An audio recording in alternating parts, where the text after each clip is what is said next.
says they can't activate. And after some surgical procedures, doing active range puts too much stress on the soft tissue. So there'll be different reasons why. Today we're going to talk specifically about ranging the hemi-shoulder. And so you have handouts on padding, or like I do my patients. So don't take offense if I treat you like a patient. You can't help it, like I rub and touch and pat. You'll find that you'll be doing that kind of stuff too. So yesterday when I went to the dermatologist, it was PA, so she actually moved a hair out of my way, and she realized what she had done. She goes, "I'm so sorry." I said, "I think that's just like the nature of caregivers. We just kind of respond to when we see there's a need." I'm like, "It's all cool." So look at your handouts about the hemi-shoulder that we have reviewed. Before we provide range of motion to the hemi-shoulder, first thing we're going to do is we're going to make sure the scapula glides. So she's in position, we're going to assume that I have already determined that her scapula glides, and I can do that setting up. I can do it, have her get in a sideline and move, just give her some support, and then grab the scapula like we did in our other lab and move it. So when it's time to do range, there's actually a video I put online for you. The only thing I want you to do different on that video is when you're doing supination and pronation, I want your hands in the hand-held position, and I'll review that in a few minutes.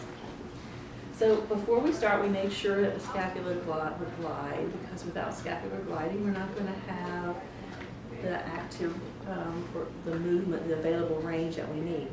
So remember we talked about subluxations? So before you range a hemi, you want to look for subluxations. Remember we said they can be anterior, they can be inferior, they can be posterior. So if you can't find where the femoral head is, you can come off the clavicle, off the acromion, and drop off the acromion, and you should be able to feel.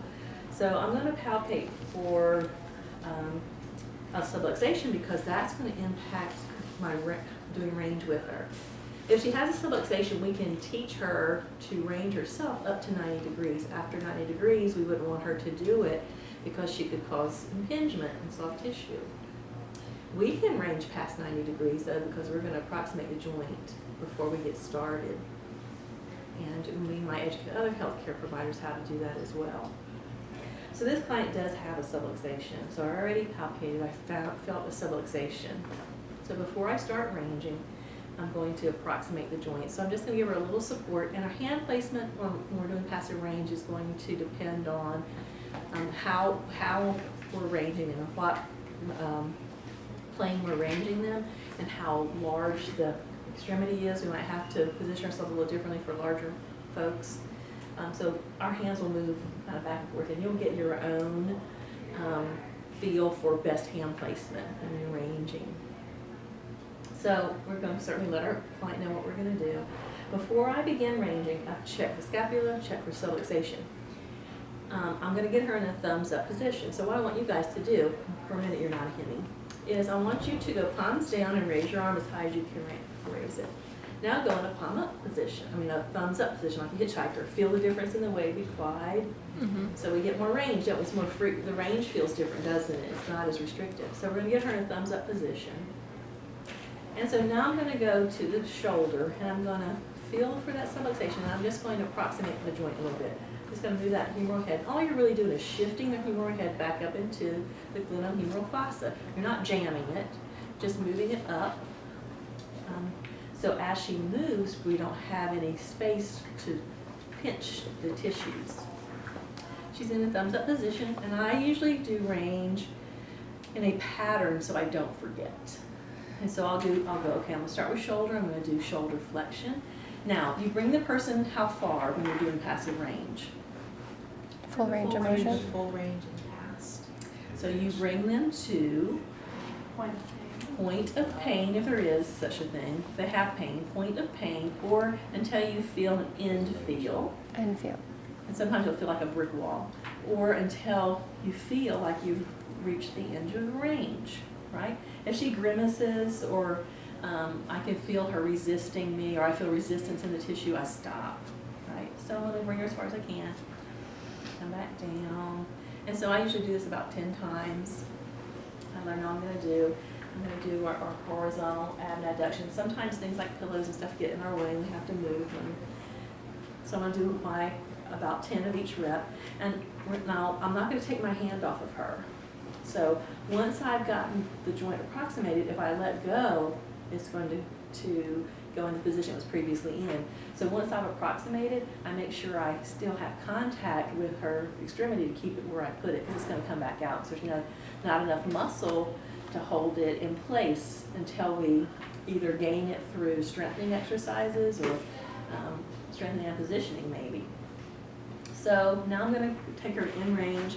Now if the pillow's bothering me, I'm going to have to scoot that pillow over so I can get her into position. Now, if you guys are doing range and you're doing things like this, okay, that's not acceptable because you haven't taken her to in range, or you haven't met the end feel, or she hasn't indicated there's pain. So you take a person, because that's what we want to maintain, right?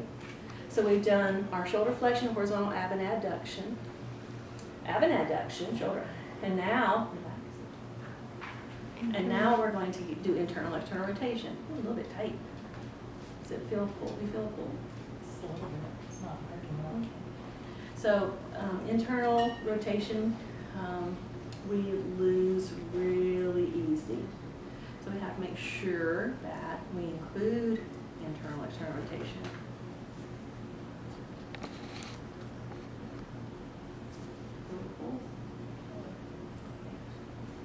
She's a little tight with internal rotation.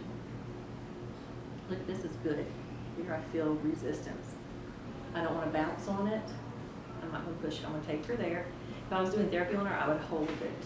And hopefully I would get a little bit further. Have you ever injured that shoulder? No, the one's the one that had frozen shoulder.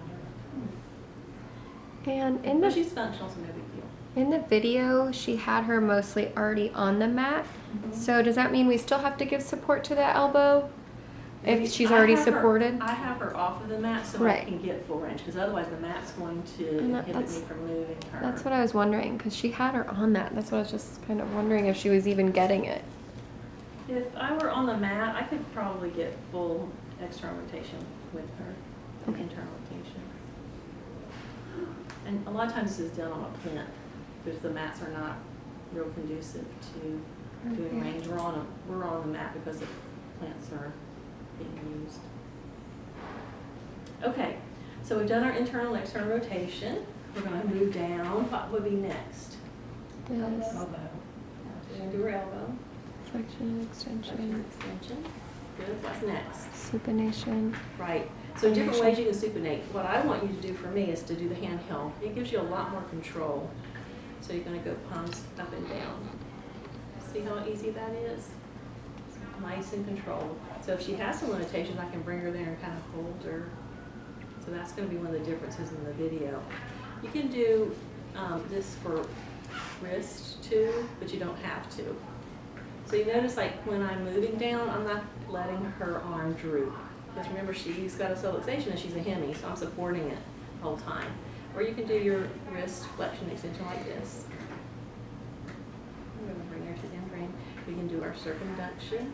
We can do our ulnar radial deviation.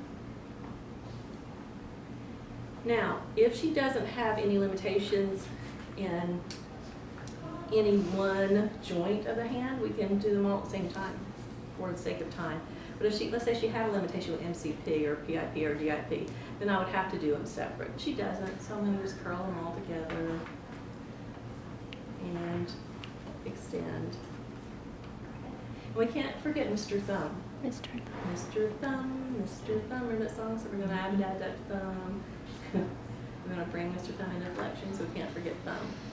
So see how easy that is? You just start at the top, think about all the available shoulder ranges, and you might spend more time on an area where you have more limitations than another, or you may not. So I worked my way down, I did all my shoulder, I did blah, blah, blah, blah. Now elbow, now supination, combination. Now wrist flexion and extension, circumduction, ulnar radial deviation. Now digit flexion and extension, thumb, have an adduction, thumb, extension, flexion and extension. And we're done. Voila. For the sake of that, we're supposed to do it 10 times each? No, we won't. For your practical, we don't have time. Maybe like You three have to to demonstrate. three times. You'll tell us I'll when. tell you, so don't worry. You just tell me I would typically do this, and it's not always 10 times. It could be more, it could be less, but in general, we usually do about 10 reps. And so we could teach her how to do it. If she's sublux, we can teach her to go full range to do self range, or it's passive range, but we call it self when you're doing it to yourself. Or we could educate others if we feel comfortable that they would not cause shoulder harm. Questions? Sublux, you're just pulling that femur joint back. So in what you're and doing is holding they it call down. it approximating it. We're just kind of gently, we're not cramming, we're just gently Moving getting it that back. shoulder back up. As long as you're not like jamming the person, you're going to be okay. If you just do a little slight, gentle pressure to get it back into the head, get it back into the glenohumeral fossa. And then it's stabilized there while I'm ranging you. Once I'm done with shoulder, I don't have to worry about stabilizing it anymore. Once I move down to elbow, we're hung free with the shoulder. But I don't like it just drooping. That would be mean, wouldn't it, for me just to go, oh, okay, we're going to. So I always give support to it, whether by hand or it's the surface that she's laying on, or I'm using my knee now. Okay? And you said when you had already tested the scapula, and I know we went through it last week, you could do either sitting or standing, and then we're just moving them up and down to feel the scapula, So or we're having her seated, or if I got her on the sideline, okay, sit. I'm going to be lady setting. So I might sit beside her to get a little better feel for it. Probably give her support too. See, I'm kind of cradling that on her. Because remember, it's hemi. And I'm going to move it, and I'm going to see if the scapula is moving. So I'm going to move that scapula. I'm going to protract and retract, and I can feel it moving. Right. Okay. And so I go, okay, scapula's gliding, doing what it needs to do. We're good to start ranging. Because if the scapula doesn't move, we can do all we want from here down, but what about, right? That scapula doesn't move. Remember about what you learned about kinese about how the scapula moves? So we're not going to really have functional use of that arm. The scapula's going, it's all tight. And sometimes it does. So people will be hypertonic here. It'll really tighten down and they can't get rid of the scapula. So before you range, you check scapula. Before you range, you check for sublux and hemi shoulder. are right? we just going to be verbalizing that to you in the practical, or we are going to show you that we have checked? Well, if she's already in supine, you might just tell me I already checked for scapula. Okay?